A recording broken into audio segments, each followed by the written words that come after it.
대연정. 네. 안희정 지사가 반기문 사태 이후에 꺼내든 카드입니다. 예. 이것이 말도 많고 탈도 많고 비판도 많고 수많은 팟캐스트에서 논쟁을 하고 있습니다. 논쟁이라기보다는 주로 이제 비판적 입장이 많은데요. 제가 이 부분을 일목요연하게 정리를 한번 해보겠습니다. 예. 연정. 손수 변호사. 연정은 네. 무슨 뜻이죠? 연정, 연립정부 아닙니까? 그렇습니다. 정답입니다. 오, 딩동댕. 감사합니다. 연립정부를 줄여서 연정이라고 그럽니다. 그러면 안희정 지사가 얘기한 대연정은 외국 사례로 보면 독일의 사례처럼 하자는 겁니다. 네. 독일의 기민당과 사민당이 연정을 하고 있죠. 그랜드 연정. 네, 그렇습니다. 그래서 사민당은 중도 좌파, 우리로 치면 정의당 정도라고 생각하시면 편하실 것 같고요. 그리고 기민당은 중도 우파. 샌들입니까? 더불어민주당 일부와 새누리당 일부라고 생각하시면 됩니다. 그래서 메르켈 총리가 이제 기민당 출신인데요. 연정에는 이처럼 대연정이 있고요. 그 다음에 거국 중립 내각과 같은 일치 내각이 되는 그냥 다 해쳐 모여 해가지고 하나의 정부를 그냥 구성하는 경우도 있습니다. 그게 두 차례 제가 조사해 보니까 있던데요. 영국 처칠 수상 그 전쟁 중에 비상사태 때 뭐 비상사태 때 그리고 아브라함 링컨 때 그때는 거국 중립 내각 그냥 여야 구분이 없어요. 다 각기 그냥 내각에 참가하고 장관 이렇게 나눠 먹고 이렇게 한 건데 안희정 지사는 대연정을 주장한 것은 서로 이념이 달라요. 정체성이 달라요. 이거를 합치자는 겁니다. 연합해서 정부를 구성하자라는 얘기죠. 그러니까 정확하게 얘기한다면 새누리당도 포함이 되냐? 뭐 어쩌고저쩌고 하면 포함할 수 있다. 그런 소극적인 의미를 떠나서 사전적 의미는 새누리당이 뭐 국무총리도 하고 법무부 장관도 하고 더불어민주당이 뭐 다른 장관도 하고 그래서 같이 참여시키자는 겁니다. 근데 이게 좀 나쁜 의미로 말하면은 나눠먹기 아닙니까? 그렇습니다. 그리고 이 대연정과 다른 소연정이라는 게 또 있습니다. 이 소연정은 새누리당 지금의 여당이 아니라 국민의당이나 정의당과 함께 연립정부를 구성하겠다. 이건 이제 소연정에 해당되는 건데 안희정 지사는 대연정을 얘기했습니다. 그러면서 노무현 대통령을 들먹거렸어요. 노무현 대통령이 원래 하려고 그랬다. 그 이루지 못한 꿈을 내가 도전하겠다. 이렇게 얘기했는데 당시에 노무현 대통령이 대연정을 얘기했었죠. 결국 실패로 돌아갔거든요. 그때 뭐라고 표현했냐면 이렇게 표현했어요. 내가 대연정을 던졌는데 그것은 새누리당을 향해서 던졌는데 처음에 이제 수류탄을 던졌다고 그랬대요. 수류탄을 던졌는데 그것이 떼굴떼굴 굴러와가지고 우리 지지자들에게 너무 큰 상처를 줬다. 생각해보니 우리 지지자들과 국민들에게 상처를 줘서 미안하게 생각한다. 사과를 한 거네요. 사과를 결국은 했습니다. 걷어들이고. 그렇게 했는데 이제 그것을 다시 하겠다. 이렇게 들고 나오니까 이제 저는 이 부분에 대해서 분노했어요. 왜 그러냐면 지금 전쟁을 앞두고 있는데 상대편 적군과 같이 우리 뭘 하자. 이렇게 얘기한 거하고 똑같습니다.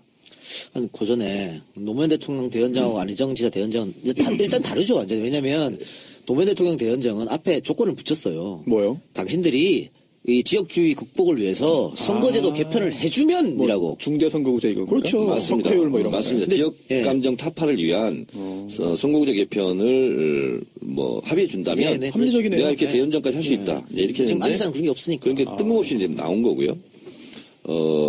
그래서 이거는 본인이 또 뭐라고 했냐면 나는 협치를 주장한 거다. 예. 근데 협치하고 대연정하고는 질적으로 다른 거예요.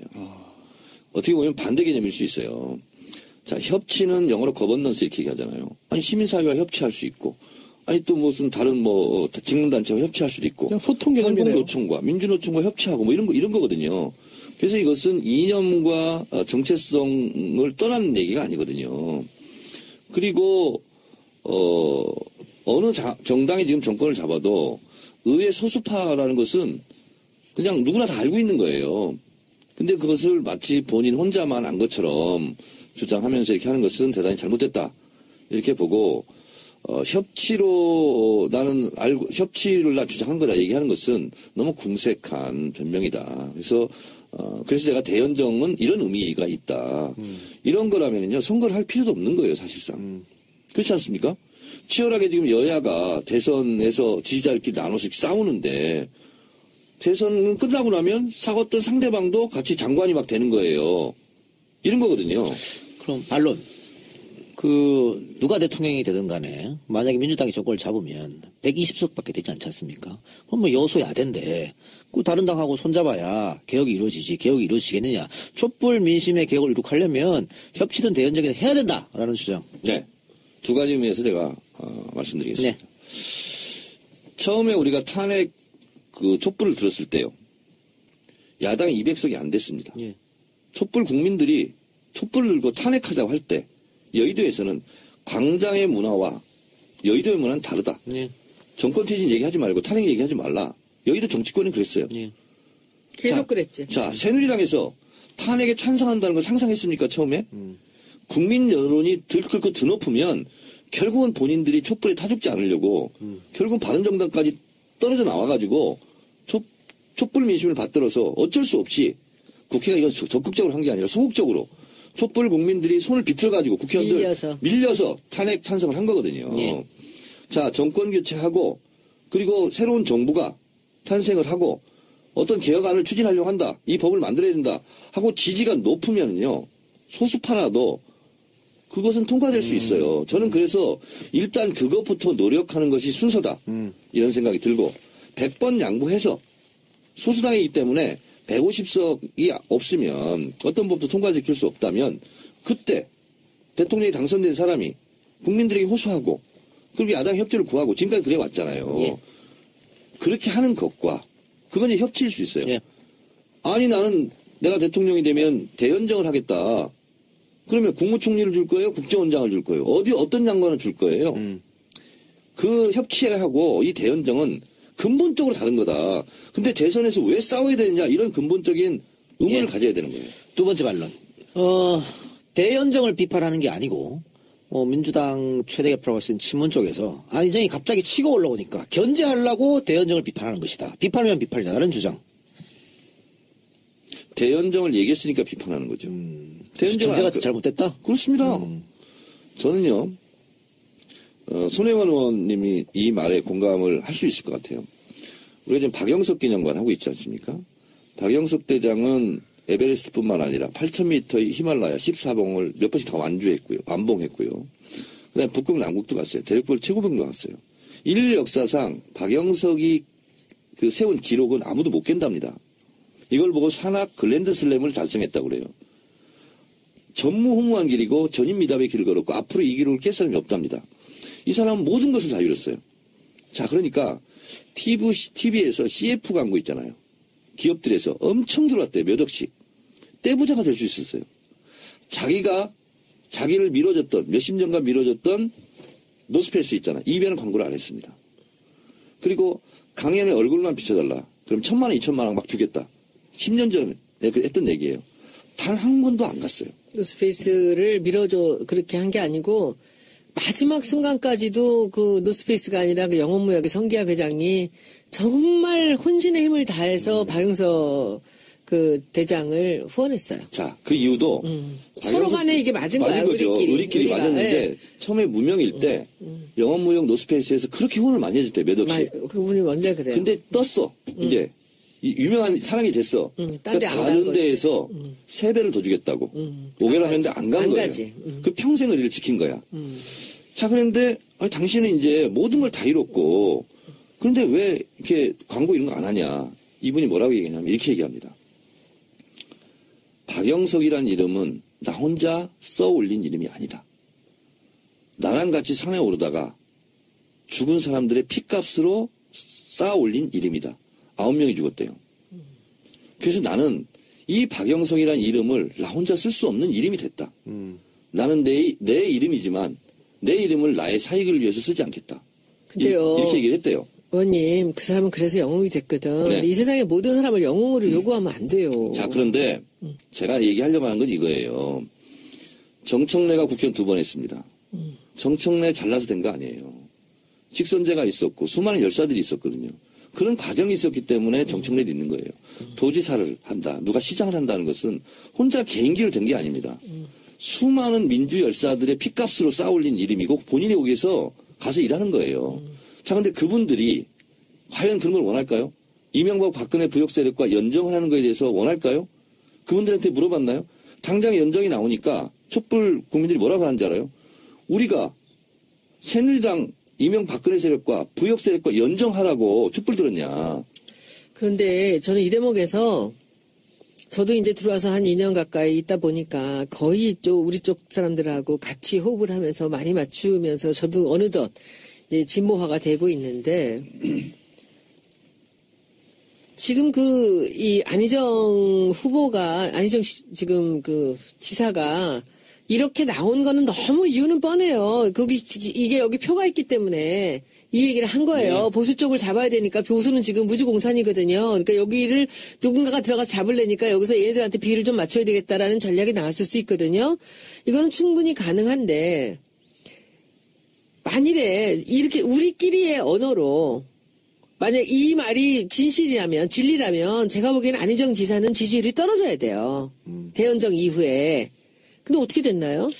그거는 제가 말씀드릴게요. 네. 지금 여론조사는 전체 국민을 갖고 여론조사 하잖아요. 네. 그러니까 방금 손 의원이 말한 것처럼 보수 중도계층, 문재인은 싫어하는, 그러나 박근혜도 싫어하는, 그러니까 보수에 실망했는데 문재인한테 표 못 주는 분들이 많이 왔어요. 선호도가 많이 올랐어요. 자, 그런데 당내 경선은 어떻게 될까? 저는 당내 당내에서도 경선에서 전 국민이잖아요.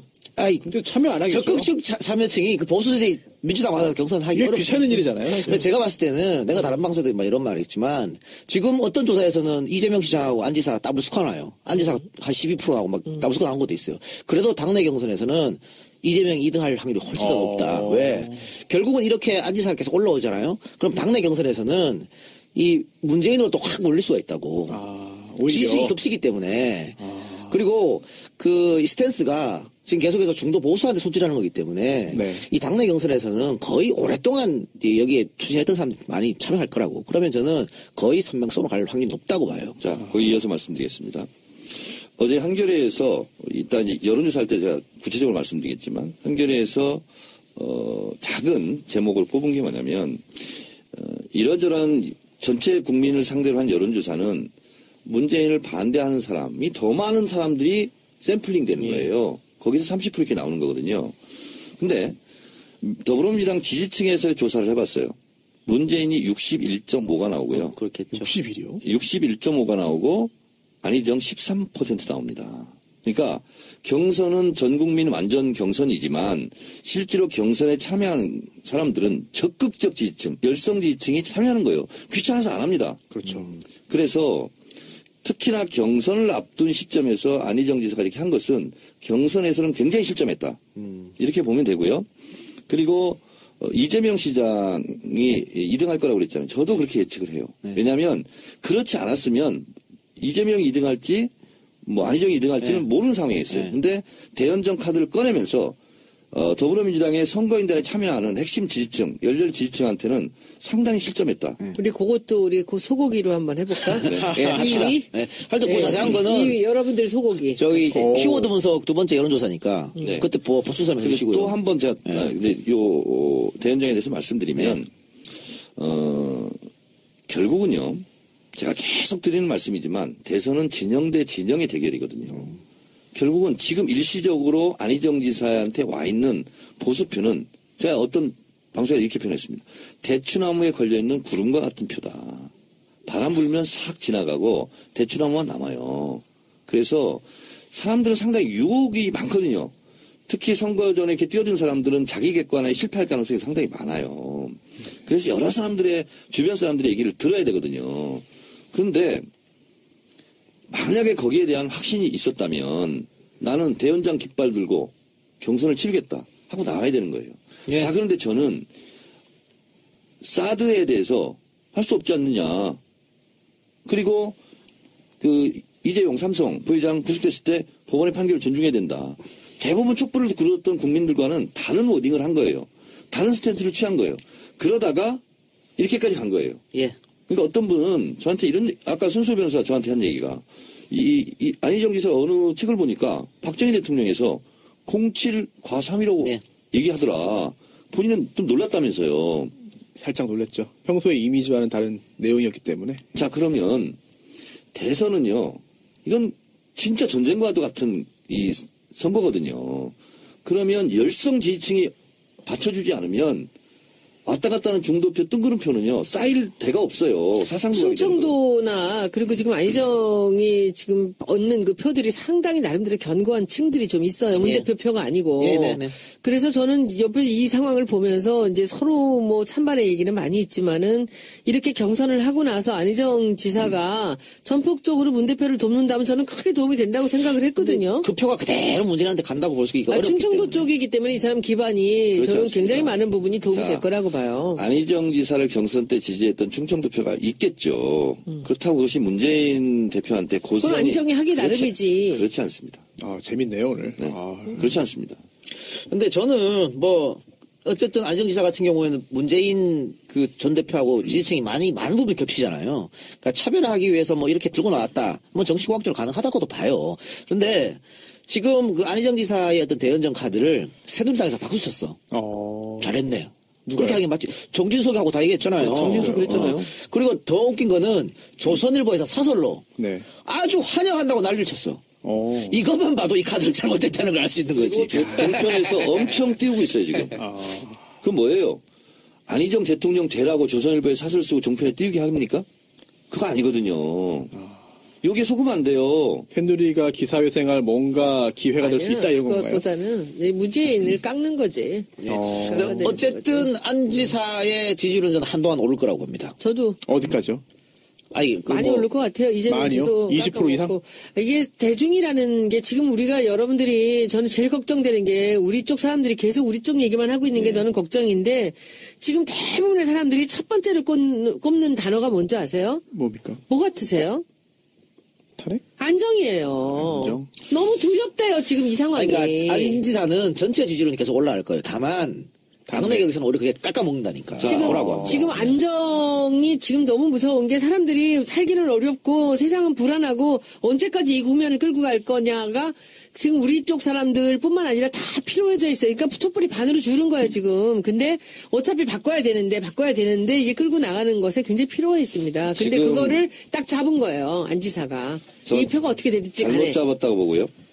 제가 썰전에 나가서도 한번 해설했습니다만 지금 시대의 키워드는 안정이 아닙니다. 통합도 아니고. 뭡니까? MBN에서 여론조사를 했습니다. 인생이 키워드로. 되니까. 자, 34.9%로 정입니다. 아, 그래요? 그리고 통합이 꼴찌예요. 그거는 부분적인 지금 거고. 그래서 키워드로 여론조사를 한 게 MBN이 거의 유리합니다. 그래서 키워드를 쭉 놓고 5개를 놓고 무엇을 선호하느냐. 1위가 정의예요. 정의. 저는 절대로 그거는 맞지 않다고 봐요. 1위는 누가 뭐래도 민생입니다. 먹고 사는 게 지금 다 죽어가고 있어요. 아니 절대로 그거는 편파적이라고 저는 생각합니다. 아니 그러니까 MBN에서 한 것을 발표한 것을 제가 얘기하는 거예요. 저도 봤는데 정의가 34.9, 통합이 8%예요. 꼴찌예요. 지금의 대한민국의 사람들은 정의로운 대한민국을 만들어달라는 거예요. 지금 시점에서. 그러면 아니요 먹고 살게 해달라 그래요. 그래요. 어쨌든 뭐 이 문제도 좀 더 지켜봐야 할 것 같고요. 뭐 안정 캠프는 안정 캠프에 나름의 수가 있겠죠. 예. 또 정의원은 뭐 정치권에 같이 있는 사람으로서 비판할 수도 있는 부분이고. 여론조사의 시대, 여론조사의 홍수 속에서 우리가 또 살고 있죠. 그리고 그 여론조사가 실제로 많은 민심의 풍향계이기도 하지만 그 여론조사에 따라서 대세론이 굳어지기도 하고 또 여론조사에 의해서 중도 포기하기도 하고 왜곡되기도 하죠, 결과가. 왜곡되기도 하고 그래서 여론조사를 잘 볼 필요가 있다.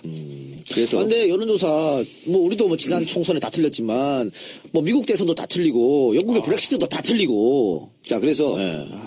어떤 여론조사를 봤을 때 눈여겨볼 게 있습니다. 예. 첫째, 집전화로 했느냐 핸드폰으로 했느냐 섞어 하잖아요, 요즘에. 네. 섞어서 했느냐 그리고 섞어 했을 때 어떤 비중으로 했느냐 대체적으로 5대5로 섞은 여론조사 요즘 이제 추세이기도 한데 그것이 비교적 정확하다 이렇게 보고 핸드폰이 비율이 높으면 높을수록 여론조사가 정확도가 높다. 이렇게 생각하시면 될 것 같고요. 그럼 왜 섞어요? 휴대전화로만 하지?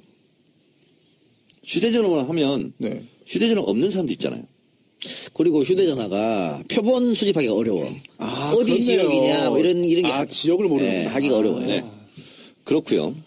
그리고 낮에 했을 때는 여론조사가 왜곡될 수 있습니다. 왜냐하면 낮에는 젊은 층은 주로 전화를 못 받죠. 네. 집에 있고. 네. 그래서 업무 시간 이외에 하는 여론조사가 비교적 정확할 가능성이 있다. 이렇게 보는 거고요. 또 하나는 샘플을 봐야 됩니다. 특히 표본. 500샘플을 했을 경우에는 제주도는 몇십 개 안 돼요. 응답률도 낮고. 네. 그래서 보정을 합니다. 그러면 한 표가 제주도는 굉장히 크게 여론을 왜곡할 수 있어요. 그래서 샘플링 수를 봐야 된다. 네. 이런 거고요. 그리고 대부분 보도가 될 때 로데이터를 기사화 안 하거든요. 네. 근데 로데이터를 봐야 된다.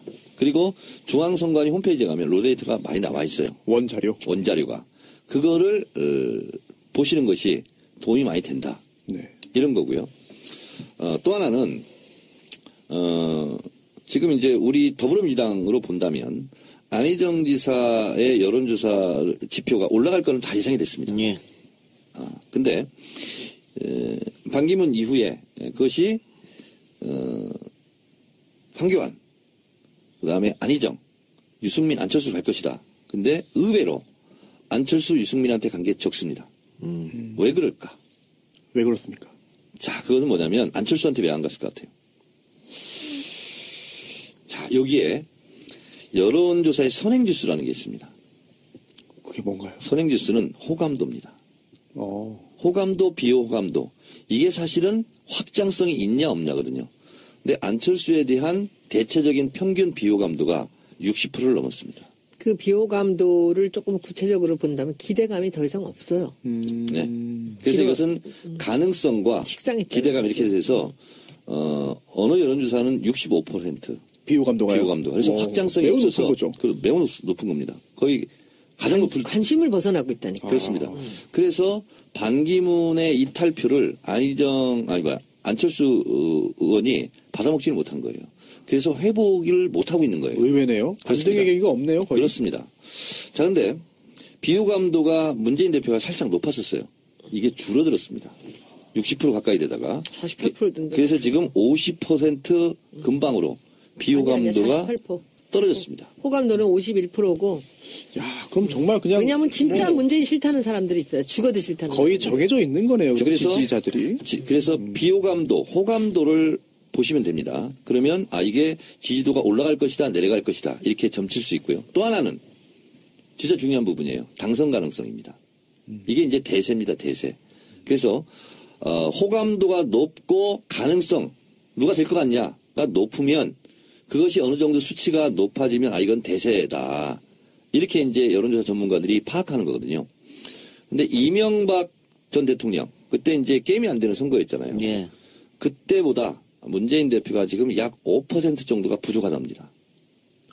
예. 그래서 대세론이지만 이명박 전 후보처럼 2007년처럼 그렇게 굳어진 대세는 아니다. 근데 그 5%가 큰 수치인가요? 큰 수치죠. 여론조사에. 그죠. 그걸로 붙고 떨어지고 다 하는 그러면 거니까. 그렇게 되는데 문재인 대세론이 있냐 없냐는 가장 정확한 것은 경선 이후입니다. 만약에 문재인 대표가 경선 후보가 됐다. 거기서 5%를 이 두 사람 그랬을 거를 때 받으면 이재명, 안희정 거를 얼마나 가져가느냐. 그렇지. 이거에 따라서 대세론이 확정되느냐 마느냐. 그러니까 조심하시잖아. 그래서 이 부분이 있는 겁니다. 그리고 예를 들어서 이제 지금 뭐 사실상 3파전이 됐는데 대선 후보가 결정되는 순간 떨어진 후보는 지지율이 0이 되는 겁니다. 더 이상 여론조사 안 합니다. 대상에서 빠지겠죠. 그렇습니다. 그러니까 0이 되는 거예요, 0. 반기문처럼. 네, 그렇습니다. 그랬을 때, 경선 전에 누가 어떻더라 저떻더라 하는 것은 경선이 끝나는 순간 아무 의미가 없어 되는 거예요. 다만, 당선된 사람이, 그리고 떨어진 후보가 어느 정도 팀플레이를 하면서 공동선대위원장 같은 걸 하면서 흡수 견인해 주느냐에 따라서 이탈표가 적게 할 수 있는 거죠. 적어지는 거죠. 그래서 그것이 이제 정권 교체, 당선 가능성을 더 높이는 거죠. 그래서 여론조사에 대해서 일희일비할 필요가 없다라고 계속 얘기하지만 실제로 후보들은요. 손혜원 의원님도 총선 때 지역구 후보로 뛰어봐서 알잖아요. 여론조사에 굉장히 민감합니다. 후보들은. 죽고 살아요. 표현은 안 해요. 여론조사 너무 신경 쓸 필요 없어. 태어난 척. 이렇게 태어난 척 말을 하지만 후보는요. 내가 지금 지고 있다 했을 때는요. 초조하겠네요. 진짜 초조하고 표정 관리하기가 어렵습니다. 근데 내가 극복하고 이겼어. 네. 우리 그 순간 있었잖아요. 여론조사 지표로 손혜원 의원이 역전. 처음에 졌었어요. 지는 게 내가 늦게 나왔으니까 당연히 지는 거지. 저는 근데- 그래서 처음에 관심 안 가졌어요. 그렇죠. 조사도 하지 말라 그랬어요. 예. 근데 나는 손혜원 의원을 당선시켜야 되잖아요. 네. 근데 찝찝한 거야 이게. 찝찝한 거야. 당연한 거지, 내가 했으면 그건. 이기는 나는- 건데 내가 안 나갔다고 손혜원 의원이 나랑 열심히 둘이 뛰고 있다는데 지는 거야. 몇 프로가. 근데 내가 표현을 안 했어 그때.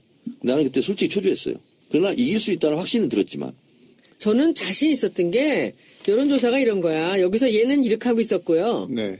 나는 여기서 왔다고. 이쪽에서 시작했다고. 후발주자니까. 근데 내가 이렇게 가는데 우리 오디오에서 그렇게 하면 안 돼. 못 알아먹어요. 자 그래서 골든 크로스. 손혜원은 아니에요. 지금 얘기하는 게 뭐냐면 바로 추세입니다. 추세인데 이 곡선이 여기서 이렇게 선이 지나가면은 네. 그 뒤를 상상할 수 있잖아요. 그러면 네네. 저는 한 일주일 전에는 내가 뒤집겠구나라는 게 이 곡선이 벌써 달랐거든요. 제가 근데 다들 옆에서 전전긍긍하는데 이제 서울 우리 시당에서 자료가 또 온 거야. 근데 역전. 일주일이 남겨놨는데 1% 차이가 나더라고요. 그래서 이건 이긴 거다 싶었어요. 그냥 자 그때는. 우리가 손혜원 의원이랑 뛰면서 했잖아요. 저는 나흘 전에 확신했어요. 그치. 선거 나흘 전, 투표 크게 나흘 전. 이기겠구나. 이기겠구나. 왜냐면 그래서 눈빛들이 달라지는 걸 기억나세요? 알지? 골목길. 연남동 갔는데 골목길. 30대 후반, 40대 초반 사람들이 한 10몇 명이 술을 먹고 있었어. 다 그 전까지는 가면 나 몰른 척하고 얼마나 이랬거든요. 우리 둘이 딱 들어가자마자 일어서면서 기립박수. 그리고 기억나시죠? 그거 그날 이렇게 다니는데 이 골목길을 가는 거야 유세차를 타고 그러면 이제 마이크를 대고 얘기하잖아요. 그러면 그 맥주 마시는 애들이 막 소리를 지르는 거야.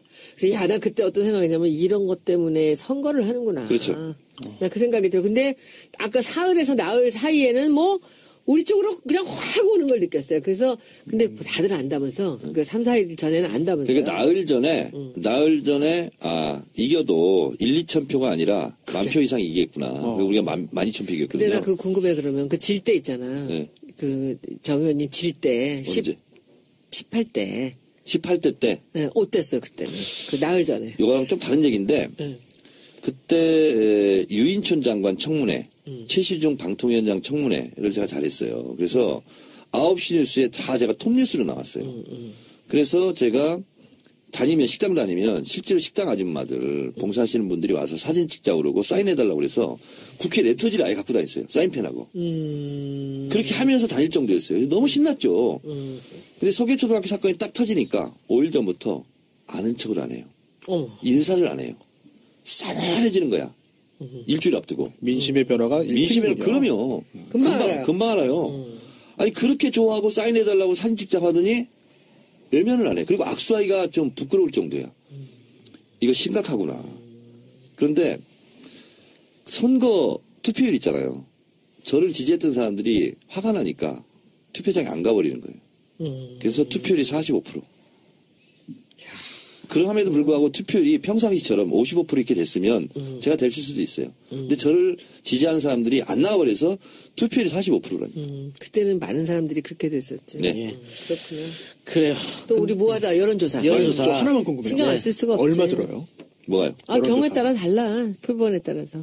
아니 뭐 평균 1,000만 원 정도라고 생각하시면 한 돼요. 번 1,000샘플. 하는데 지지율에서 뭐 지금 현재 누구 지지합니까? 경쟁 후보랑 처음에 해가지고 몇 명에 따라 다르거든. 그러니까 전화 면접으로 그리고 이제 아까 또 얘기했는데 RDD 방식으로 네. 자동응답 시스템, AR 시스템으로 하는 것보다는 전화 면접 조사 직접 아, 네. 상담원이 네네. 전화를 직접 하는 것이 비교적 정확하다. 정량 조사가 있고 또 1,000만 원 정성 된다. 조사가 있고 그래요. 그래서 경우에 따라 1샘플당 10,000원 정도라고 생각하시면 돼요. 예. 1,000명이면 1,000만 원. 몇 번 하면은 진짜 돈 확 들겠네요.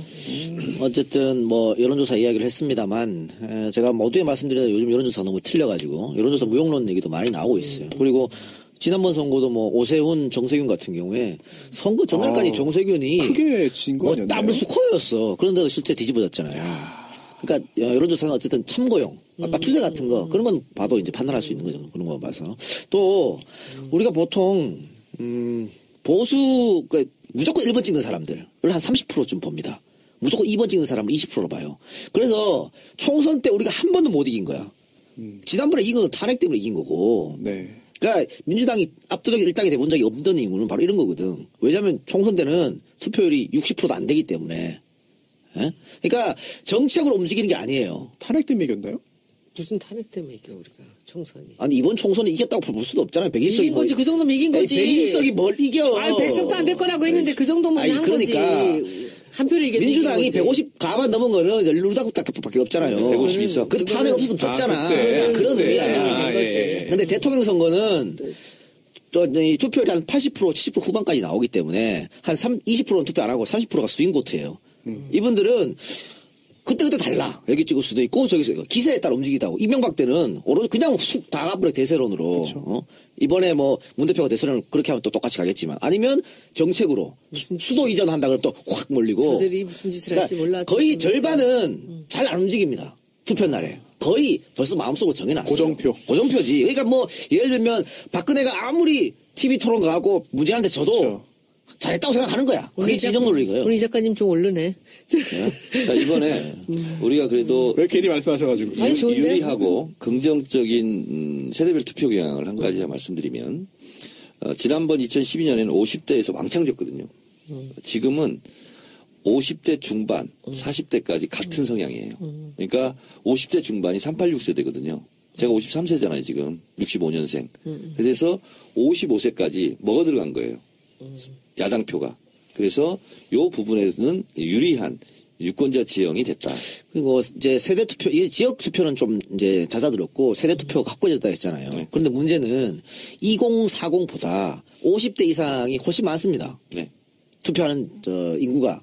그리고 실제로 투표율도 그 사람들이 더 높고 그렇기 때문에 2040들이 이번에 많이 좀 참여를 해줘야 돼요. 2030이 80%만 투표를 하면 우리가 이겨요. 그러니까. 예. 그렇죠. 그래서 저는 요새 이 모든 선거 전략을 지금 2030으로 보고 있습니다. 제가 경제 알바도 그런 식으로 시작한 거거든요. 니네들이 살 세상, 니네들이 만들어야 된다라는 그럼. 식으로 알면서 바꿔나가자라는 거였기 때문에 저는 이번엔 선거 전략을 저는 아주 2030 쪽으로 하고 그리고 적극적인 애들이 부모를 설득하게 만드는 거죠. 우리 총선 때 많이 그랬습니다. 근데 요즘에 저는 요즘에 제가 부담도 많이 들고 그러는 게 제가 이 청문회 하고 나서 진짜 이 지지하는 사람들이 많이 늘은 것 같아요. 이번에 그 동네 다니면서도 느끼는데 그래서 제가 중도의 사람들, 젊은 사람들 막 동해 같은 데 갔는데도 뭐 뒤로 돌아와서 팬이에요. 막 이런 사람들이 이렇게 생겨났는데 진짜 우리가 잘해야 돼. 정의원이랑 저랑 우리가 사실 표창원하고 둘이 중도 외연을 넓히려고 그랬는데 우리가 잘해서 전국 잘 돌고 저는 이 경제 알바하고 나면은 전국을 돌려고 그래요. 그래서 청년들을 모아놓고 한 500명 정도 단위로다가 그냥 매일같이 돌리려고 생각하고 있거든요. 그래서 그런 식으로 우리가 세상을 바꿔서 너네들이 잘 사는 세상을 만들어 주겠다라는 그런 꿈을 갖고 있어요, 저는. 그리고 실제로 그렇게 할 거예요. 자, 여론조사 마무리하겠습니다. 예. 역대 대선 87년 6월 민주항쟁 이후 대통령 직선제가 된 이래 야권 우리 진영에서 이렇게 여론조사가 높은 상태로 대선을 들어가는 경우는 역사상 처음입니다. 예. 아직 안 들어갔어요. 아니 야권 주도로 전국을 이끌고 있는 이게 이제 국정농단 사태 때문이죠. 이것은 역사상 처음 있는 일이다라는 것은 우리가 인식하자. 예. 자. 끝이요? 예, 그러면 네. 정청래의 키워드 분석 마치고요.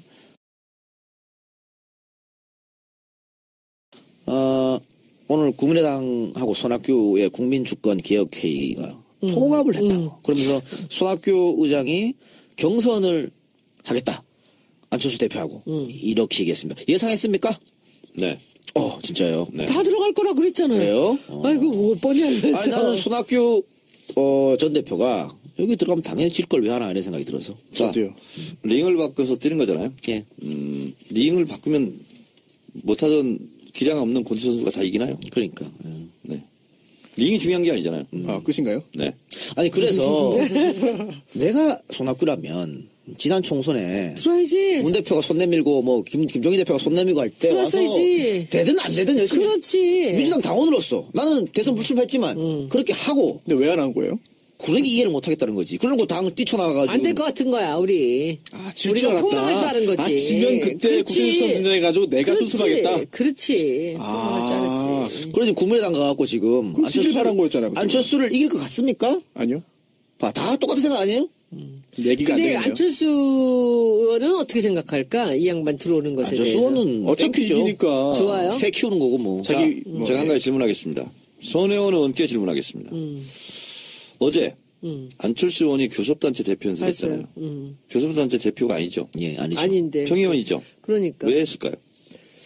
뭔가 자기 세를 보여주고 싶었던 거지. 그나마 박지원이라는 국민의당에서 사람들이. 예. 그나마 내세울 만한 인물이니까 그러니까 지금 한 거니까. 대선 후보 연습하는 거예요. 대선 후보를 한번 거죠. 밀어주기 한 한번 거죠. 한 예. 거니까요. 자, 왜 저렇게 했을까? 항상 저 의도가 뭘까? 무슨 마음으로 저렇게 했을까? 이걸 봐야 되거든요. 정치 뉴스는 특히. 박지원 대표가 전당대회에서 뽑히고 처음으로 대표 연설을 할 기회입니다. 박지원 대표가 양보한 거죠. 그렇죠. 아, 안철수 대표, 당신이 하시오. 왜 그랬을까 또 박지원은? 이거지. 이제 흥행을 시작하는 거지. 안 그렇습니다. 그것보다는요. 박지원 대표는 안철수를 안심시켜야 됩니다. 내가 당신 편이다. 내가 다른 사람 영입하더라도 마음 흔들리지 마라. 벌써부터 그랬잖아, 그거. 네. 그래서 달래기용입니다. 그래서 한 거고요. 그리고 이제 박지원 대표의 입장으로서는 안철수 하나만 보고 있을 수가 없어요. 손학규 대표한테 가서 립서비스 해야 되고 정운찬한테 가서 립서비스 해야 되고 너 도와줄게 다 그렇게 할 수밖에 없는 거예요. 그럼 안철수 대표는 삐질 수 있어요. 삐지지. 당을 그러니까 만들었는데. 그러니까. 내가 대표 연설까지 당신한테 넘겨줬잖아. 그러니까. 내 마음 알지? 그래서 떡 하나 준 거예요. 한 달 전부터 그런 포즈가 나왔지. 그러면 다음에 뭐 불만 있어서 나 철수할래 국민의당에서. 아 그때 내가 당대표 연설까지 양보하고 이렇게 했는데 그럼 쓰겠어? 이런 거죠. 제가 안철수라면 안 합니다. 그런데 평의원이 전 한 경우를 제가 정치한 일에 처음 봤어요. 네.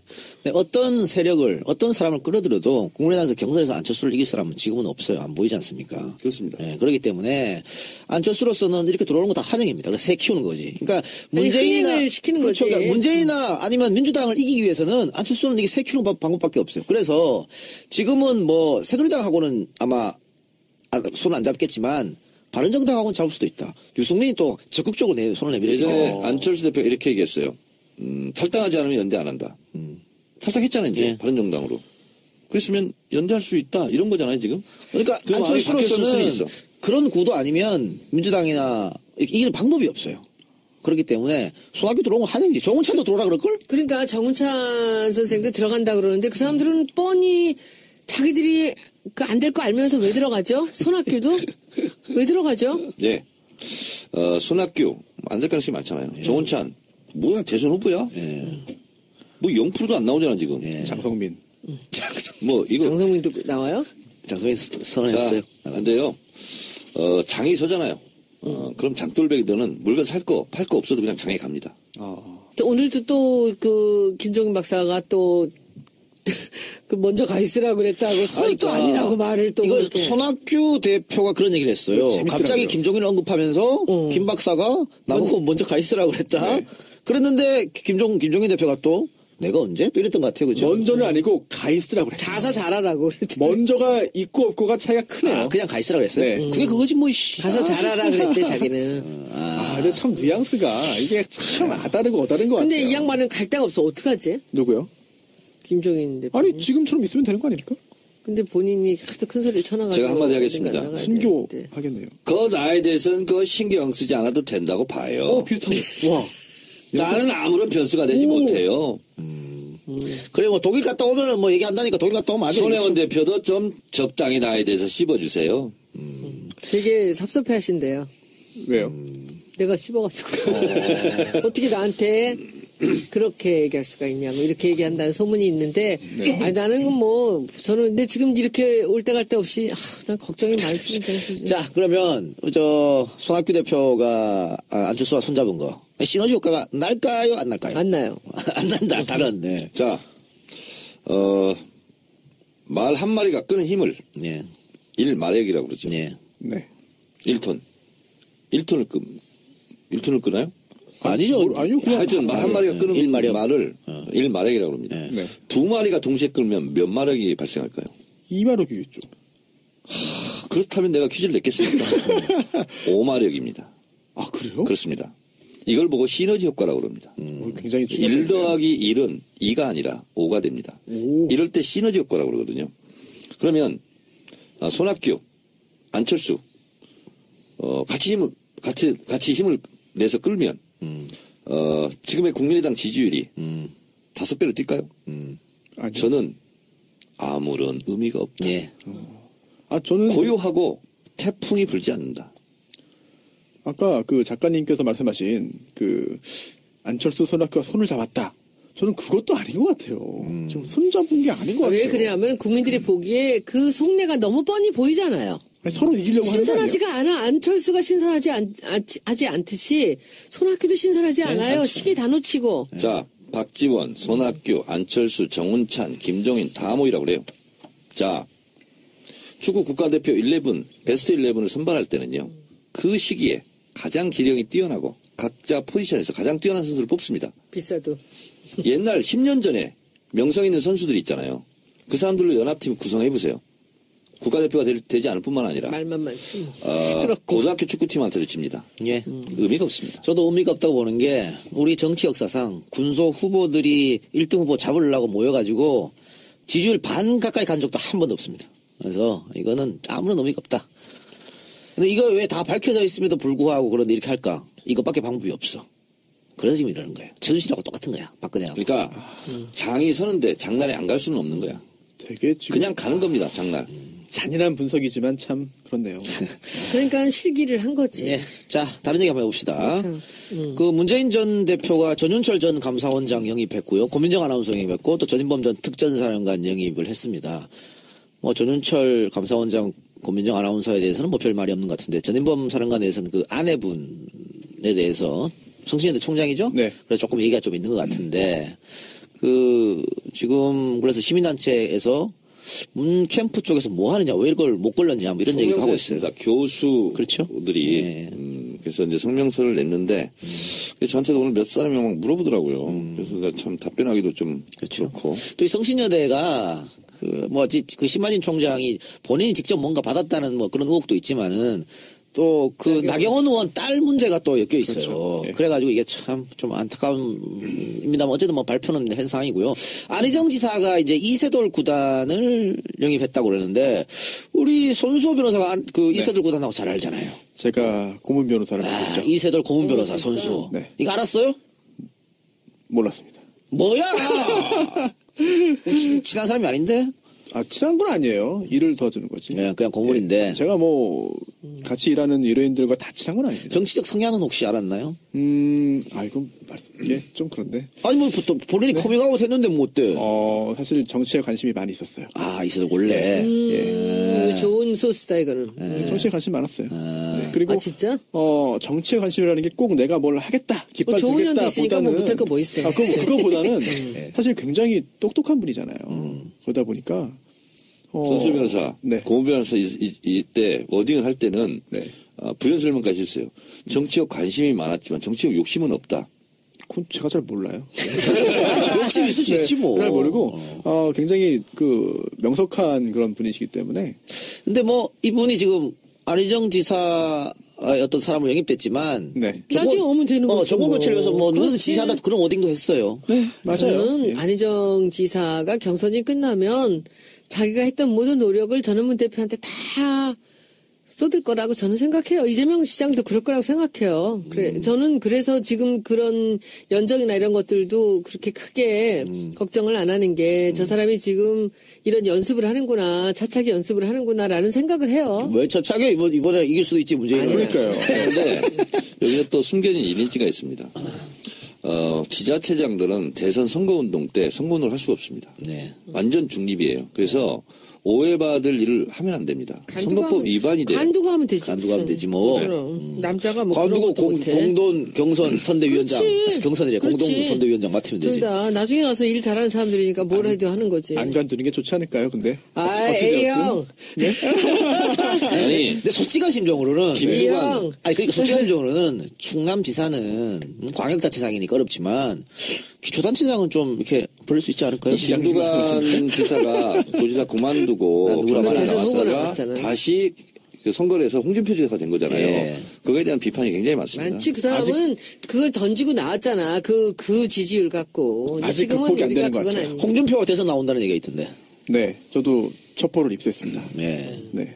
근데 뭐 네가 나오는 찌라시 거야, 나한테 줬잖아요. 그 어디서 오는 거야? 아이 뭐 어느 예, 당으로 뭐. 나오는 거야?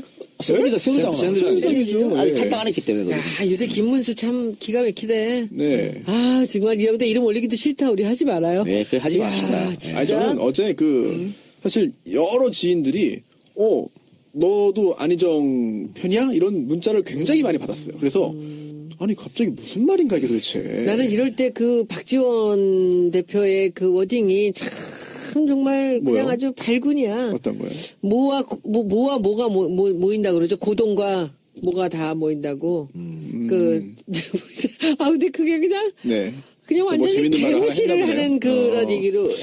박지원 대표가 문재인 대표에게 문럴이라고 그랬어요. 아, 예. 그거, 힐러리, 예, 힐러리. 봤습니다. 힐러리처럼 그렇게 진다. 네. 그래서 제가 그랬어요. 그럼 안철수는 트럼프냐. 그리고서 박지원 트럼프는 대표 이긴 건데. 그러니까 그 트럼프가 사람은 이기기만 하면 트럼프 해도 좋을걸? 그러니까 그래서 내가 그랬어요.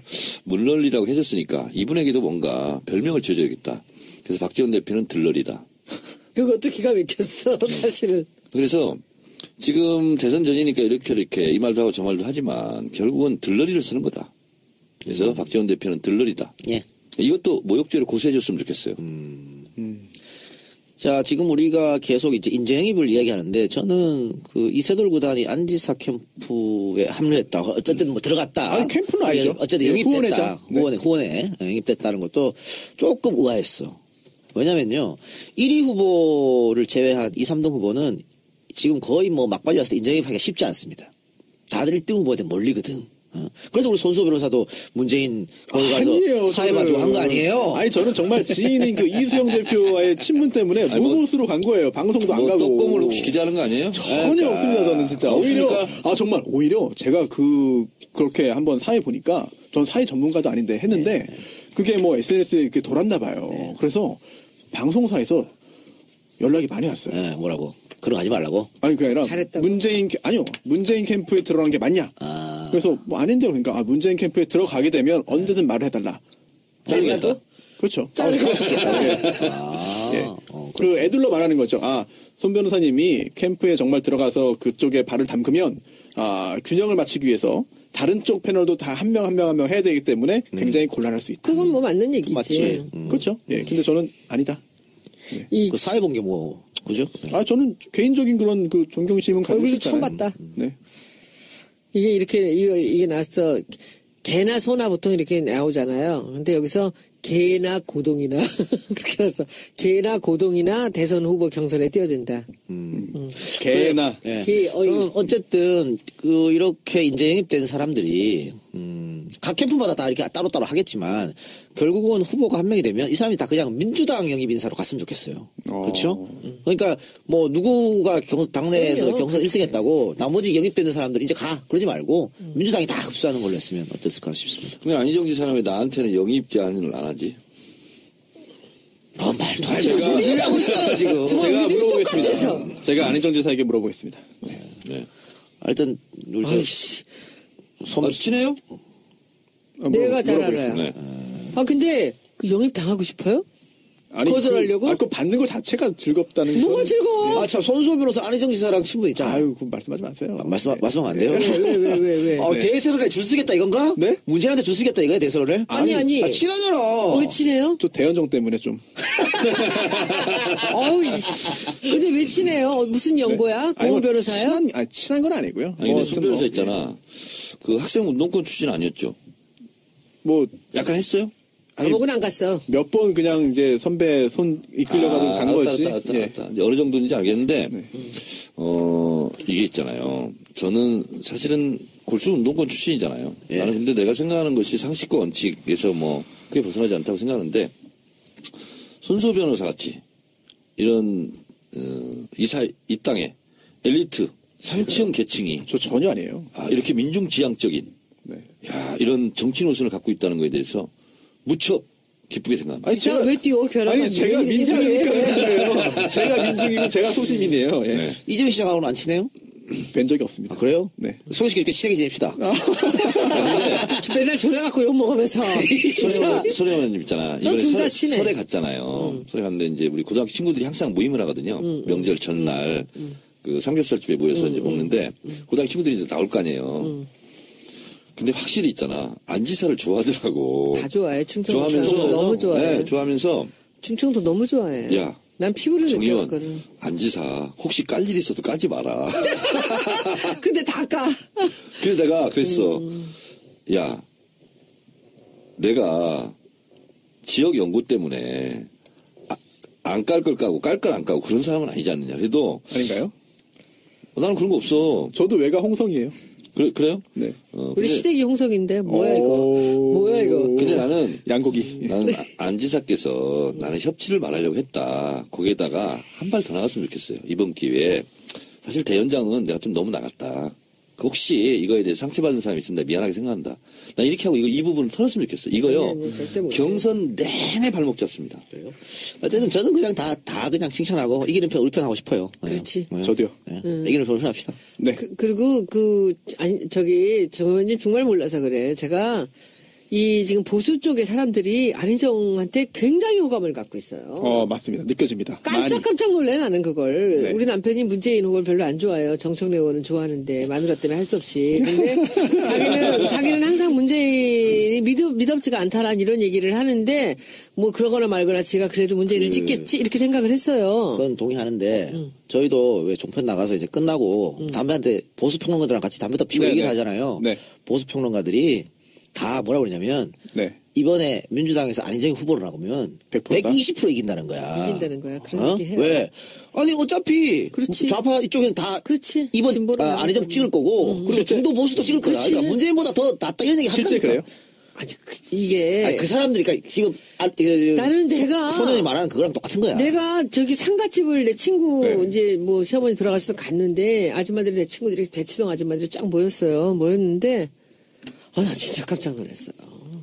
내가 이제 딴 세계에서 사나 싶은 정도로 우리하고 정말 언어가 달라요. 근데 깜짝 중요한 놀래. 거는 아니 좀 굉장히 좋아요. 안지사의 그 발언들이 예선에서는 보수들이. 도움이 안 될 것이고 근데 우리가 바라는 거는 안지사를 좋아하는 그 사람들이 우리 쪽으로 고스란히 와야지. 오는 거 그걸 그러면 바라는 이제 거죠. 안지사가 노력하면 된다고 생각해요. 그래요. 네. 자, 한마디가 안 할 수 없습니다. 노무현 대통령이요. 정몽준이랑 단일 후보가 됐지 않습니까? 그때 정몽준 쪽에서 이런 장관 저런 장관을 달라고 그거를 타협하지 않았어요. 타협하지 않고 결국은 정몽준은 하루 전날 버렸죠. 그때 수많은 사람들이 이거 지면 어떡하지? 하고서 밤새 전화 돌리고 카톡하고 카톡은 없었지 문자하고 그랬어요. 그래서 결국 이겼잖아요. 그래서 부담감 없이 그 단독 내각을 구성할 수 있었거든요. 제가 아까 역사적으로 처음으로 지금 야권주도 대선 전국을 지금 우리는 맞이하고 있다. 이 상황에서도 보수의 손을 빌려가지고 정권을 잡아야 되겠습니까? 예, 네. 그렇지 않아. 보수도 국민이에요. 저는 난 그렇게 아니 생각하지 저는 정권을 잡은 이후에 보수에게 우호적인 정책도 같이 하면 되는 거예요. 지금 전쟁을 치르기 전에 우리 군사로서 이길 수 없다. 저는 이것은 반대예요. 근데 이렇게 생각은 하셔야 돼요. 안희정 지사가 왜 그런 컨셉을 예. 갖고 나오는지에 대한 건 우리가 이해를 해야 돼요. 이해는 모두가 해. 똑같이 할 수는 없는 이해는 거잖아. 그런데 문재인 대표는 왜 그럼 대연정 주장 안 할까요? 아니 문재인 대표가 할 수 있는 게 있고 그리고 안희정 지사가 할 수 있는 게 있죠. 후발로 나와서 여기까지 오기 위해서는 여러 또 가지 문재인 대표 변별력을 가져야지. 문재인 대표님이 이런 말도 했잖아요. 또 충청도 방문해가지고 안희정 지사의 대연정론에 대해서 뭐 그렇게 뭐 이해할 수 있는 거죠. 반대하는 건 아니다라는 취지의 또 이야기를 했는데 이게 정확한 네. 겁니다. 새누리당 바른정당과 하는 것은 동의하기 어렵다. 이게 핵심입니다. 그래요. 대표. 뭐 나중에 뭐 말 뒤집으면 되지 뭐. 내가 언제 대연정을 했어. 말 뒤집으면 되지 뭐. 선거에서 이기고 나서. 그래요. 자, 뭐 오늘 다양한 이야기 나왔는데 청취자들이 잘 판단해 주실 걸 믿고요. 오늘 방송은 여기서 마치고 저희는 다음 주에 또 새로운 방송을 들고 오겠습니다.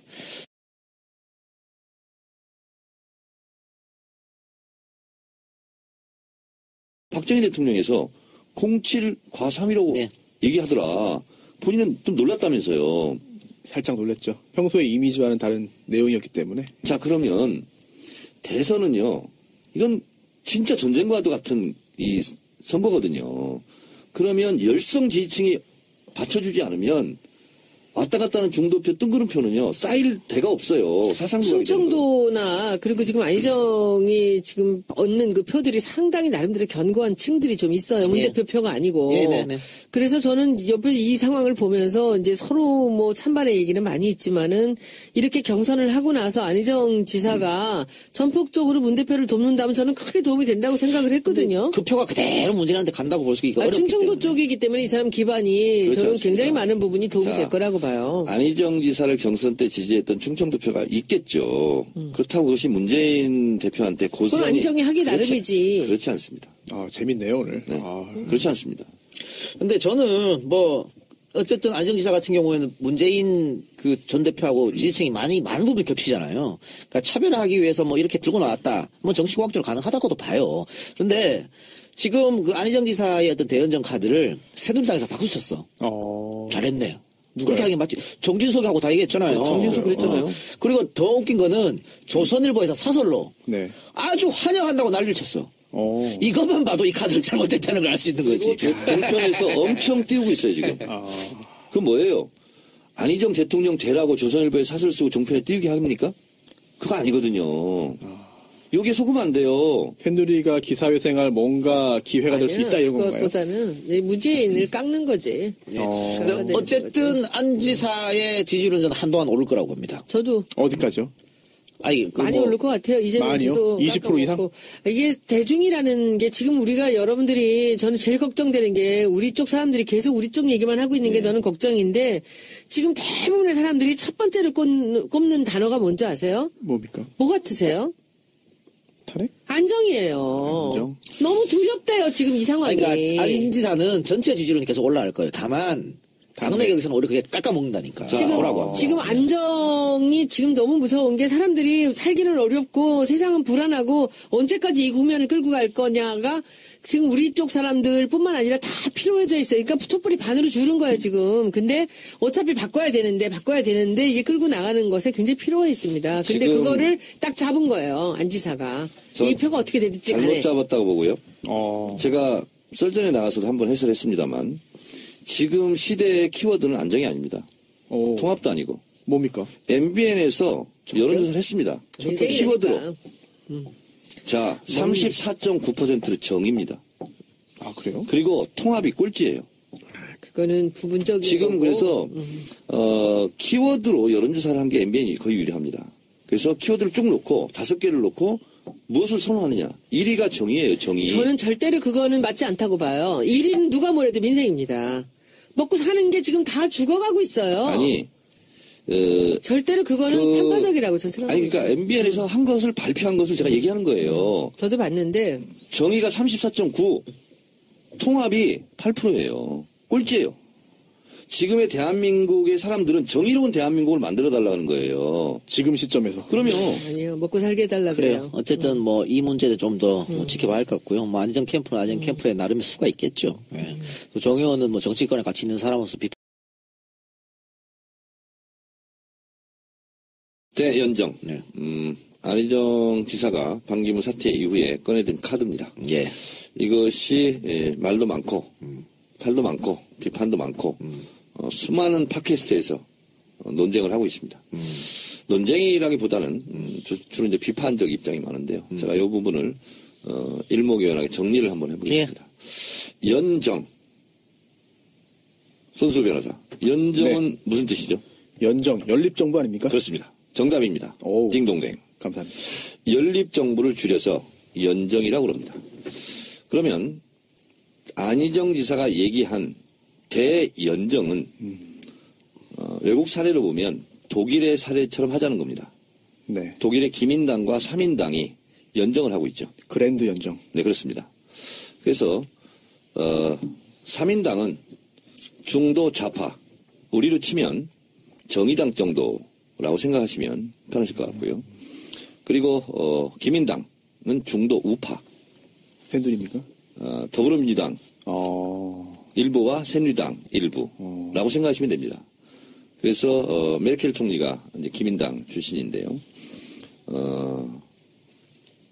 연정에는 이처럼 대연정이 있고요. 그 다음에 거국 중립내각과 같은 일치 내각이 되는 그냥 다 헤쳐 모여 해가지고 하나의 정부를 그냥 구성하는 경우도 있습니다. 그게 두 차례 제가 조사해 보니까 있던데요. 영국 처칠 수상 그 전쟁 중에 비상사태 때 뭐 비상사태 때 그리고 아브라함 링컨 때 그때는 거국 중립내각 그냥 여야 구분이 없어요. 다 각기 그냥 내각에 참가하고 장관 이렇게 나눠 먹고 이렇게 한 건데 안희정 지사는 대연정을 주장한 것은 서로 이념이 달라요. 정체성이 달라요. 이거를 합치자는 겁니다. 연합해서 정부를 구성하자라는 얘기죠. 그러니까 정확하게 얘기한다면 새누리당도 포함이 되냐? 뭐 어쩌고저쩌고 하면 포함할 수 있다. 그런 소극적인 의미를 떠나서 사전적 의미는 새누리당이 뭐 국무총리도 하고 법무부 장관도 하고 더불어민주당이 뭐 다른 장관도 하고 그래서 같이 참여시키자는 겁니다. 근데 이게 좀 나쁜 의미로 말하면은 나눠먹기 아닙니까? 그렇습니다. 그리고 이 대연정과 다른 소연정이라는 게 또 있습니다. 이 소연정은 새누리당 지금의 여당이 아니라 국민의당이나 정의당과 함께 연립정부를 구성하겠다. 이건 이제 소연정에 해당되는 건데 안희정 지사는 대연정을 얘기했습니다. 그러면서 노무현 대통령을 들먹거렸어요. 노무현 대통령이 원래 하려고 그랬다. 그 이루지 못한 꿈을 내가 도전하겠다. 이렇게 얘기했는데 당시에 노무현 대통령이 대연정을 얘기했었죠. 결국 실패로 돌아갔거든요. 그때 뭐라고 표현했냐면 이렇게 표현했어요. 내가 대연정을 던졌는데 그것은 새누리당을 향해서 던졌는데 처음에 이제 수류탄을 던졌다고 그랬대요. 수류탄을 던졌는데 그것이 떼굴떼굴 굴러와가지고 우리 지지자들에게 너무 큰 상처를 줬다. 생각해보니 우리 지지자들과 국민들에게 상처를 줘서 미안하게 생각한다. 사과를 한 거네요. 사과를 결국은 했습니다. 걷어들이고. 그렇게 했는데 이제 그것을 다시 하겠다 이렇게 들고 나오니까 이제 저는 이 부분에 대해서 분노했어요. 왜 그러냐면 지금 전쟁을 앞두고 있는데 상대편 적군과 같이 우리 뭘 하자 이렇게 얘기한 거하고 똑같습니다.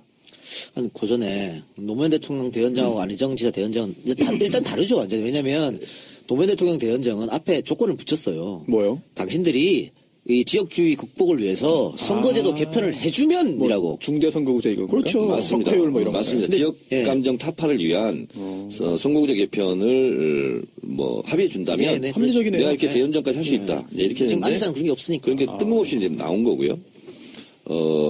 그래서 이거는 본인이 또 뭐라고 했냐면 나는 협치를 주장한 거다. 예. 근데 협치하고 대연정하고는 질적으로 다른 거예요.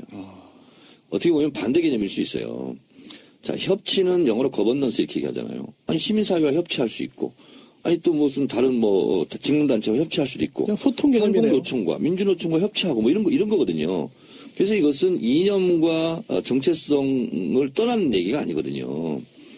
그리고, 어느 정당이 지금 정권을 잡아도 의회 소수파라는 것은 그냥 누구나 다 알고 있는 거예요. 근데 그것을 마치 본인 혼자만 안 것처럼 주장하면서 이렇게 하는 것은 대단히 잘못됐다.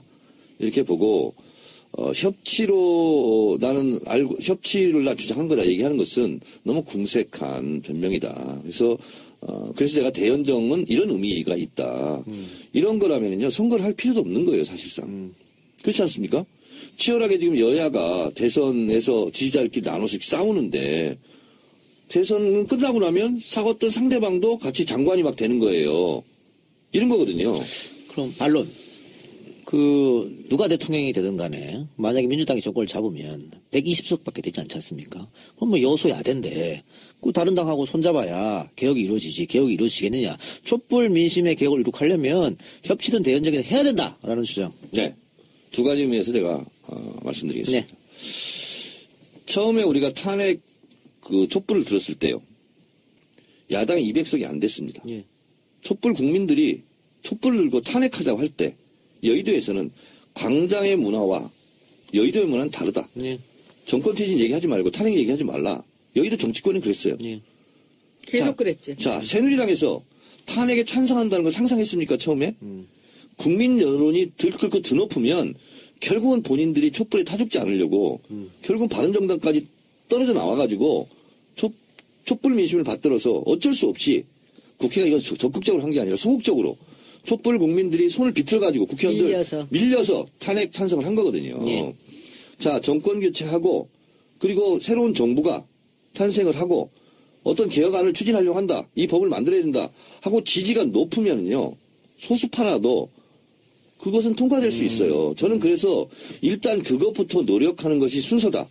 이런 생각이 들고 100번 양보해서 소수당이기 때문에 150석이 없으면 어떤 법도 통과시킬 수 없다면 그때 대통령이 당선된 사람이 국민들에게 호소하고 그리고 야당 협조를 구하고 지금까지 그래 왔잖아요. 예. 그렇게 하는 것과 그건 이제 협치일 수 있어요. 예. 아니 나는 내가 대통령이 되면 대연정을 하겠다. 그러면 국무총리를 줄 거예요? 국정원장을 줄 거예요? 어떤 장관을 줄 거예요? 그 협치하고 이 대연정은 근본적으로 다른 거다. 근데 대선에서 왜 싸워야 되느냐 이런 근본적인 의문을 예. 가져야 되는 거예요. 두 번째 반론. 대연정을 비판하는 게 아니고 민주당 최대 개표라고 쓴 친문 쪽에서 안희정이 갑자기 치고 올라오니까 견제하려고 대연정을 비판하는 것이다. 비판하면 비판이다. 다른 주장. 대연정을 얘기했으니까 비판하는 거죠. 전제가 잘못됐다? 그렇습니다. 저는요. 손혜원 의원님이 이 말에 공감을 할 수 있을 것 같아요. 우리가 지금 박영석 기념관 하고 있지 않습니까? 박영석 대장은 에베레스트뿐만 아니라 8,000m의 히말라야 14봉을 몇 번씩 다 완봉했고요. 그다음에 북극 남극도 갔어요. 대륙별 최고봉도 갔어요. 인류 역사상 박영석이 그 세운 기록은 아무도 못 깬답니다. 이걸 보고 산악 글랜드슬램을 달성했다고 그래요. 전무후무한 길이고 전인미답의 길을 걸었고 앞으로 이 기록을 깰 사람이 없답니다. 이 사람은 모든 것을 다 이뤘어요. 자, 그러니까 TV에서 CF 광고 있잖아요. 기업들에서 엄청 들어왔대요. 몇 억씩. 떼부자가 될 수 있었어요. 자기를 밀어줬던 몇십 년간 밀어줬던 노스페이스 있잖아요. 이배는 광고를 안 했습니다. 그리고 강연의 얼굴만 비춰달라. 그럼 1,000만 원, 2,000만 원 막 주겠다. 10년 전에 했던 얘기예요. 단 한 번도 안 갔어요. 노스페이스를 밀어줘 그렇게 한 게 아니고 마지막 순간까지도 그 노스페이스가 아니라 그 영업무역의 성기학 회장이 정말 혼신의 힘을 다해서 박영석 그 대장을 후원했어요. 자, 그 이유도 서로 간에 이게 맞은 거야. 거죠. 우리끼리 맞았는데 네. 처음에 무명일 때 영업무역 노스페이스에서 그렇게 후원을 많이 해줬대요. 몇 억씩. 그분이 원래 그래요. 근데 떴어. 이제 유명한 사람이 됐어. 그러니까 다른 데에서 3배를 더 주겠다고. 5개를 하는데 안 간 거예요. 그 평생 의리를 지킨 거야. 자, 그런데 당신은 이제 모든 걸 다 이뤘고 그런데 왜 이렇게 광고 이런 거 안 하냐. 이분이 뭐라고 얘기하냐면 이렇게 얘기합니다. 박영석이란 이름은 나 혼자 써 올린 이름이 아니다. 나랑 같이 산에 오르다가 죽은 사람들의 피값으로 쌓아 올린 이름이다. 9명이 죽었대요. 그래서 나는 이 박영석이란 이름을 나 혼자 쓸 수 없는 이름이 됐다. 나는 내 이름이지만 내 이름을 나의 사익을 위해서 쓰지 않겠다. 근데요. 이렇게 얘기를 했대요. 의원님, 그 사람은 그래서 영웅이 됐거든. 네. 이 세상의 모든 사람을 영웅으로 요구하면 안 돼요. 자, 그런데 제가 얘기하려고 하는 건 이거예요. 정청래가 국회의원 2번 했습니다. 정청래 잘나서 된 거 아니에요. 직선제가 있었고 수많은 열사들이 있었거든요. 그런 과정이 있었기 때문에 정청래도 있는 거예요. 도지사를 한다. 누가 시장을 한다는 것은 혼자 개인기로 된 게 아닙니다. 수많은 민주 열사들의 피값으로 쌓아올린 이름이고 본인이 거기서 가서 일하는 거예요. 자, 근데 그분들이 과연 그런 걸 원할까요? 이명박 박근혜 부역 세력과 연정을 하는 거에 대해서 원할까요? 그분들한테 물어봤나요? 당장 연정이 나오니까 촛불 국민들이 뭐라고 하는지 알아요? 우리가 새누리당 이명박근혜 세력과 부역 세력과 연정하라고 촛불 들었냐. 그런데 저는 이 대목에서 저도 이제 들어와서 한 2년 가까이 있다 보니까 거의 우리 쪽 사람들하고 같이 호흡을 하면서 많이 맞추면서 저도 어느덧 이제 진보화가 되고 있는데 지금 이 안희정 후보가 지금 그 지사가 이렇게 나온 거는 너무 이유는 뻔해요.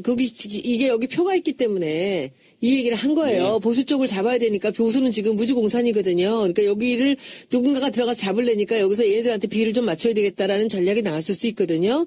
이거는 충분히 가능한데 만일에 이렇게 우리끼리의 언어로 만약 이 말이 진리라면 제가 보기에는 안희정 지사는 지지율이 떨어져야 돼요. 대연정 이후에. 근데 어떻게 됐나요? 그거는 제가 말씀드릴게요. 네. 지금 여론조사는 전체 국민을 갖고 여론조사 하잖아요. 네. 그러니까 방금 손 의원이 말한 것처럼 보수 중도계층, 문재인은 싫어하는, 그러나 박근혜도 싫어하는, 그러니까 보수에 실망했는데 문재인한테 표 못 주는 분들이 많이 왔어요. 선호도가 많이 올랐어요. 자, 그런데 당내 경선은 어떻게 될까? 저는 당내 당내 경선도 경선에서 전 국민이잖아요. 아이, 근데 참여 안 하겠죠. 적극적 참여층이 그 보수들이 민주당 와서 경선하기 이게 어렵죠. 귀찮은 일이잖아요. 근데 제가 봤을 때는 내가 다른 방송에도 막 이런 말을 했지만 지금 어떤 조사에서는 이재명 시장하고 안지사 더블 스코어 나요. 안지사 한 12%하고 막 더블 스코어 나온 것도 있어요. 그래도 당내 경선에서는 이재명이 2등 할 확률이 훨씬 더 높다. 왜? 결국은 이렇게 안지사가 계속 올라오잖아요. 그럼 당내 경선에서는 이 문재인으로 또 확 몰릴 수가 있다고. 오히려. 지지층이 겹치기 때문에. 그리고 이 스탠스가 지금 계속해서 중도 보수한테 손질하는 거기 때문에 네. 이 당내 경선에서는 거의 오랫동안 여기에 추진했던 사람들이 많이 참여할 거라고. 그러면 저는 거의 선명성으로 갈 확률이 높다고 봐요. 자, 거기 이어서 말씀드리겠습니다. 어제 한겨레에서 일단 여론조사할 때 제가 구체적으로 말씀드리겠지만 한겨레에서 작은 제목을 뽑은 게 뭐냐면 이러저러한 전체 국민을 상대로 한 여론조사는 문재인을 반대하는 사람이 더 많은 사람들이 샘플링 되는 거예요. 거기서 30% 이렇게 나오는 거거든요. 근데 더불어민주당 지지층에서의 조사를 해봤어요. 문재인이 61.5가 나오고요. 그렇겠죠. 60일이요? 61.5가 나오고 안희정 13% 나옵니다. 그러니까 경선은 전 국민 완전 경선이지만 실제로 경선에 참여하는 사람들은 적극적 지지층, 열성 지지층이 참여하는 거예요. 귀찮아서 안 합니다. 그렇죠. 그래서 특히나 경선을 앞둔 시점에서 안희정 지사가 이렇게 한 것은 경선에서는 굉장히 실점했다. 이렇게 보면 되고요. 그리고 이재명 시장이 2등할 거라고 그랬잖아요. 저도 그렇게 예측을 해요. 왜냐하면 그렇지 않았으면 이재명이 2등할지 뭐 안희정이 2등할지는 모르는 상황에 있어요. 근데 대연정 카드를 꺼내면서 더불어민주당의 선거인단에 참여하는 핵심 지지층, 열렬 지지층한테는 상당히 실점했다. 우리 그것도 우리 그 소고기로 한번 해볼까? 예, 합시다. 2위? 예. 하여튼 그 자세한 거는 2위 여러분들 소고기. 저기 그치? 키워드 분석 두 번째 여론조사니까 네. 그때 보충 설명 해주시고요. 또 한 번 제가 근데 요 대연정에 대해서 말씀드리면 결국은요. 제가 계속 드리는 말씀이지만 대선은 진영 대 진영의 대결이거든요. 결국은 지금 일시적으로 안희정 지사한테 와 있는 보수표는 제가 어떤 방송에서 이렇게 표현했습니다. 대추나무에 걸려있는 구름과 같은 표다. 바람 불면 싹 지나가고 대추나무만 남아요. 그래서 사람들은 상당히 유혹이 많거든요. 특히 선거 전에 이렇게 뛰어든 사람들은 자기 객관에 실패할 가능성이 상당히 많아요.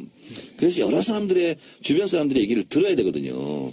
그런데 만약에 거기에 대한 확신이 있었다면 나는 대연장 깃발 들고 경선을 치르겠다 하고 나와야 되는 거예요. 예. 자, 그런데 저는 사드에 대해서 할 수 없지 않느냐. 그리고 그 이재용 삼성 부회장 구속됐을 때 법원의 판결을 존중해야 된다. 대부분 촛불을 들었던 국민들과는 다른 워딩을 한 거예요. 다른 스탠스를 취한 거예요. 그러다가 이렇게까지 간 거예요. 예. 그러니까 어떤 분은 저한테 아까 손수 변호사 저한테 한 얘기가 안희정 지사 어느 책을 보니까